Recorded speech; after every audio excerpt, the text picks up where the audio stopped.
Good morning, everybody. My name is John O'Mara. I'm a Cloud Services Offering Manager for Europe from IBM. What does that role entail? That role entails getting feedback from customers, from partners, from IBMers, from anybody and anybody who wants to give us some feedback as to what we can do around our offerings, what should be improved, or what they would like to see from our offerings. So I cover everything from Cloud for SAP to Blue Box. So what we're going to do is we're going to just give a brief introduction as to what we're doing around OpenStack, and then Duncan is going to talk about the how and why they've implemented OpenStack in relation to the video that they just spoke about. So if we look at the cloud value proposition from IBM, we're looking to provide, I suppose, choice with consistency across an OpenStack level. In 1993, IBM kind of hit a crisis point where we were, I suppose, investing a lot of time into proprietary software, and we kind of took the direction from that point to feature, or I suppose focus on open and open by design. We're one of the main partners of the OpenStack Foundation, and in the next slide I'll go through a couple of aspects that we're doing. But what we want to be able to do is we want to be able to provide, I suppose, clouds to customers across any kind of deployment model they want, across public, private, dedicated, hybrid, or whatever they want, but with open by design at the core of that. Through our offerings, through IBM Cloud for OpenStack, or Blue Box, or Blue Mix. We want to focus on those items, but again, open by design. So what we're looking to do and utilize through OpenStack is, I suppose, an interoperable cloud. Over the last few years, and with the last Mataka release, these code numbers need to be updated a bit, but we've touched, I suppose, 484,000 lines of code up to the latest release. We have 200 developers, again, we need to update that. We need 200 developers dedicated on OpenStack projects. And as we saw with the work group, we have a couple of guys focused on that from a worldwide level, but we also have a couple of guys focused on it from a European level. We're top 4 in the contributors to the last 5 releases of OpenStack, and we'll continue to do so. And we have a huge amount of employees working on this. So what was mentioned around getting the certification of being OpenStack certified is great for us, because that's what our guys have been looking for a long time. So what we found, and one of my main roles is to go out to customers and go, look, what are you looking for? What are your expectations of the cloud? And through surveys that we've received and through feedback that we've got from customers, we've got a lot of people saying that they want to adopt the cloud, but on their own terms, rather than on terms given to them by their vendors. So what they're looking for is they're looking to, I suppose, be able to consume OpenStack without having to manage the OpenStack or the complexity of OpenStack. Some feedback that we've got from customers is that they don't necessarily have the skills in-house to be able to deploy OpenStack, that maybe setting up VLAN is extremely difficult, or even just around the infrastructure capabilities. And as was mentioned earlier about upgrading OpenStack, it's a pretty difficult thing to do. So what we've done, and we've taken, I suppose, through Blue Box, which we acquired last year, but don't get me wrong, we focused on OpenStack before we acquired Blue Box, is we've taken the best of public cloud, which is, I suppose, the elasticity of it and the time to implement, and the best of private cloud around data sovereignty and cost, I suppose, predictability, and put them together in a kind of bundle through Blue Box. And the last presentation was pretty resonant, because a lot of customers are focusing on the implementation, but it's also down to the management layer and managing the actual implementation of OpenStack that, through the feedback that we've got, is the hardest part. And when we get some feedback from customers as to maybe OpenStack projects that they started but haven't necessarily completed, that's the main level that they're coming back to us with, that management layer. So I suppose IBM Blue Box provides the best of both worlds with a private cloud as a service. We'll take all the pain of managing the OpenStack environment away from you so that you can focus on your core business and your core development responsibilities. So how does Blue Box fit into our overall OpenStack environment? We have 2 offerings on Blue Box. We have one dedicated, which runs on our software infrastructure. And we also have a local environment that we will help you with getting some hardware and deploying it on premise, and we can set up your Blue Box cloud from there and then manage it after that.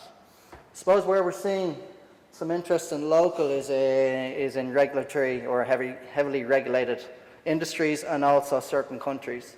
For example, people in Russia are looking at the local option, and because of network bandwidth and some data center issues, people in Africa are looking at local options as well, just for these reasons. So, two offerings, local and dedicated, but they're the exact same offering. It's just the deployment model that's a little bit different. Dedicated is based on our software data centers, and you can exploit all the software data centers with Duncan, we talk about in a few minutes, across the world. So we have 30 data centers. We're putting in more and more and more all the time, so you can do that. But also, it's common OpenStack services, it's a common operational model, and it's vanilla OpenStack. And we're not tweaking anything at all. So again, this is just a map of our data centers. This is continuously changing, and we're continuously updating all of our software data centers. But you can be assured that with our software data centers, you can access the private network, and Duncan's going to talk more about this through what Cloudsoft are doing with their implementation of Blue Box, but that's a core asset as to what we can do. So again, it's just to go through what we've actually done in OpenStack. We are a committed vendor to OpenStack, and we'll continue to drive OpenStack. We have lots of more developers at this. We're going to throw a lot more people at OpenStack because we believe that being open by design is a core tenet for us in IBM. So what I'd like to do is pass you over to Duncan from Cloudsoft. He's going to talk more about the how and why they've implemented OpenStack, and I suppose a little bit more about our collaboration. Thank you. So, first of all, apologies, John. We hadn't got the updated slide, but I guess the message is IBM is continuing to contribute to OpenStack, and actually the number of developers is increasing, not decreasing. So it was very interesting, actually, the last couple of talks before this one started to zero in on two fundamental issues. Now, if you're an OpenStack contributor, this won't apply to you, but for most of us, and I'd include Cloudsoft as a company, what you want to do is actually use OpenStack, so work with it rather than work on it. Of course, as a contributor, you will be doing both. So we heard from Simon Briggs about the SUSE OpenStack distro. One that actually, I'll be honest with you, I hadn't really heard a huge amount about until I was at Austin and learned about the way that VW are using it. And as I scratched below the surface, I found, yeah, these guys have been working with SAP for the past 5 years. And they're working with the big automotive companies in Germany.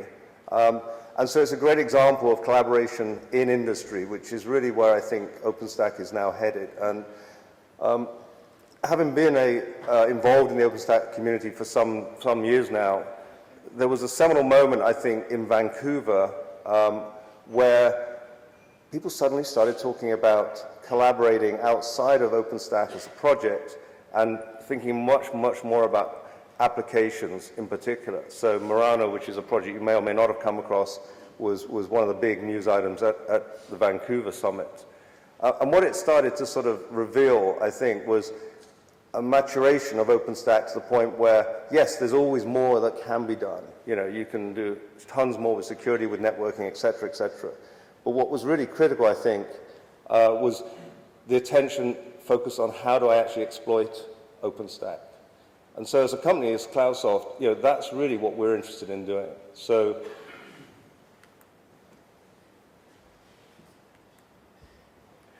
and when I say interested in, sorry, I tend to forget I'm actually meant to be stepping slides on and stuff like that. But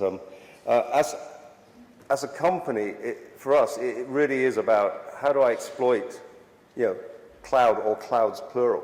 So over the past 5 years, we've become one of the leading specialists in application management.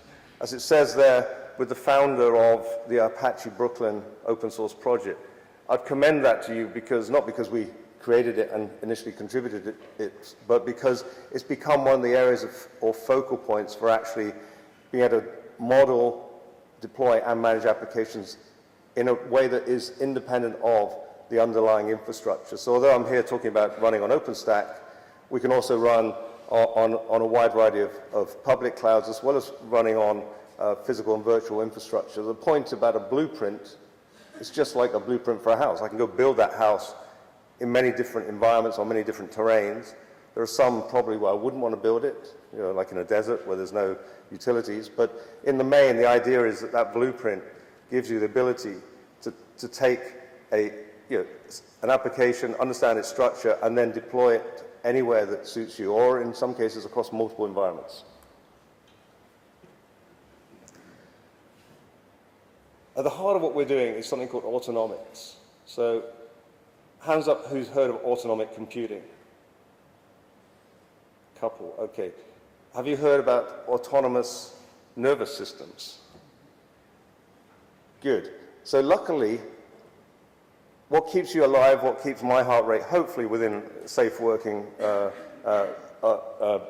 min-max while I'm standing here, what ensures that our heart beats, that we take the right breaths, our core body temperature is maintained, is our autonomous nervous system. So if I had to think about every breath I took and every heartbeat, I'd spend the entire time thinking about that and not doing any other high-level processing.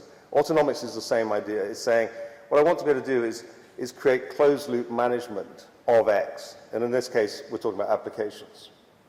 So let me unpack that a little bit.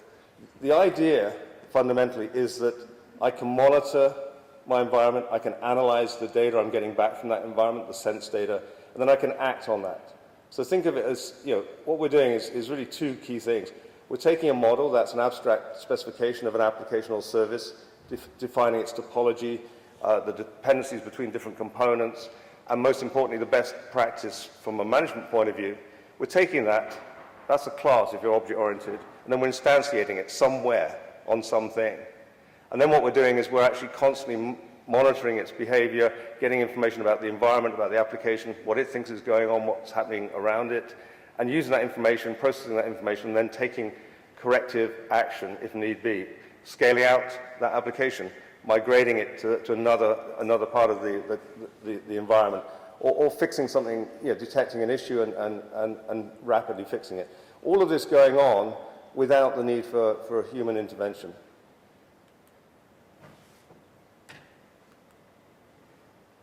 I'll skip over this graphic.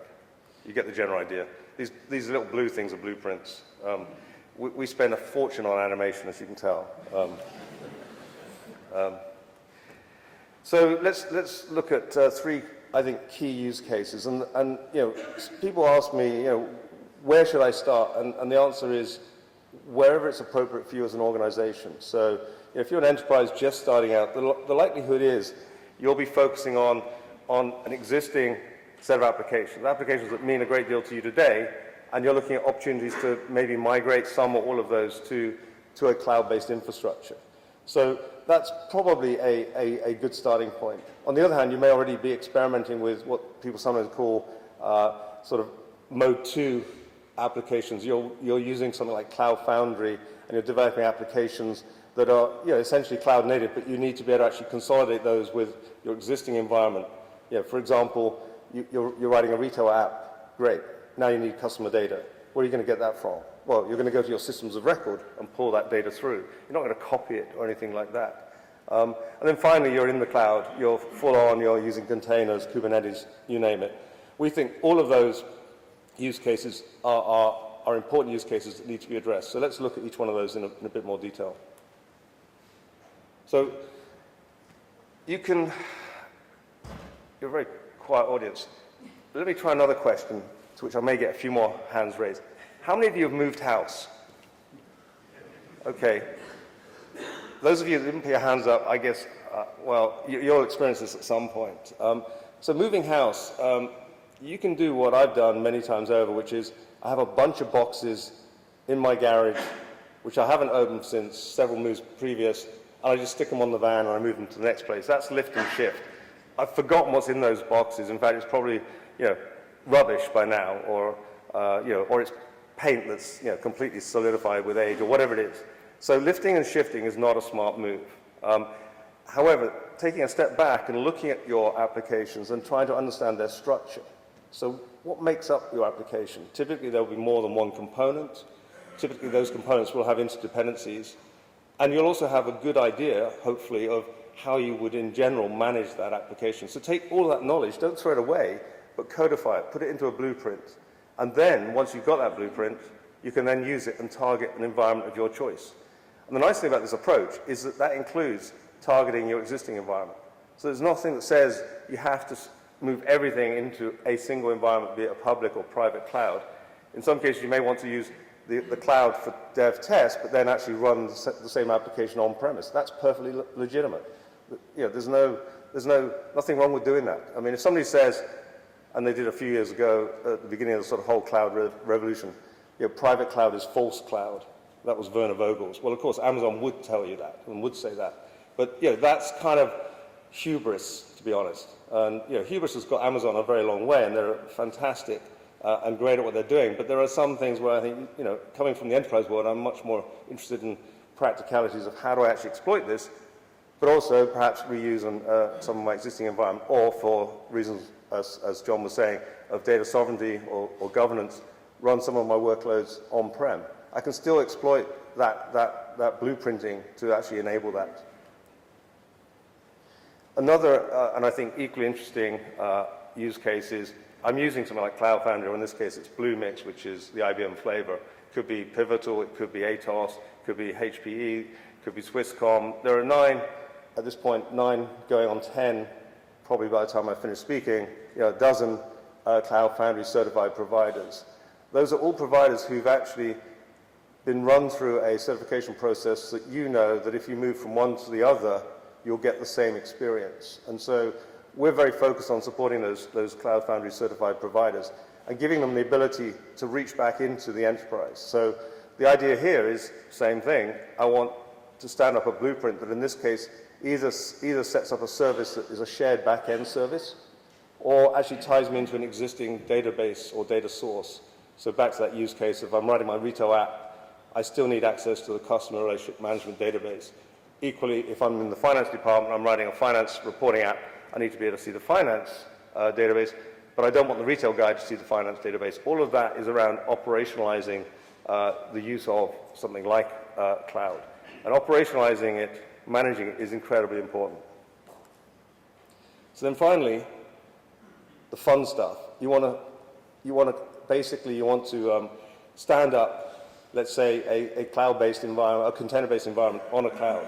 So we think of this as colonizing an environment. Give me an environment, I can very quickly turn it into a private container service for you, which will support Docker or Mesos. We're working on Kubernetes. The point is that these all give you access to a cloud-native container-based way of doing things. But again, if you actually stop and think about it, what is Docker? What is Mesos? What is Kubernetes? It's software at the end of the day. So if our bag is managing applications and services, it turns out, in the case of, let's say, Docker, a Docker swarm is just a special case of a software application that serves up containers. That's its job, but it's still software. Once you have that environment, of course, you then want to take those same blueprints, because they are infrastructure agnostic, and deploy them into that container-based world. So the theme here is being able to take a blueprint and reuse it time and time again across many different environments. So, given the plethora of choice, why did we decide to team up with the Blue Box guys? I assume, by the way, Heidi, how much time do I have? Another 5 minutes, all right, okay. Hopefully I'll get through this.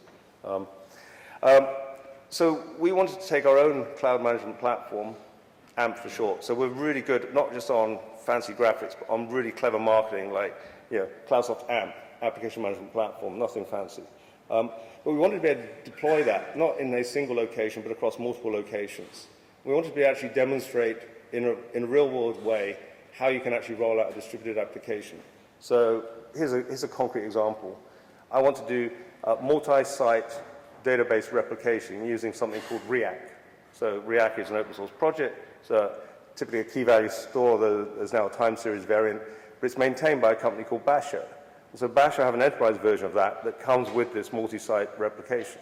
So we wrote a blueprint. That blueprint allows us to deploy a multi-site implementation of Basho REAC, and then utilize under the covers the private network that we get from Blue Box running on SoftLayer to have all of the actual traffic running completely securely across a private network. Now, having worked with cloud for many years, cloud as a set of silos or islands is no use to me.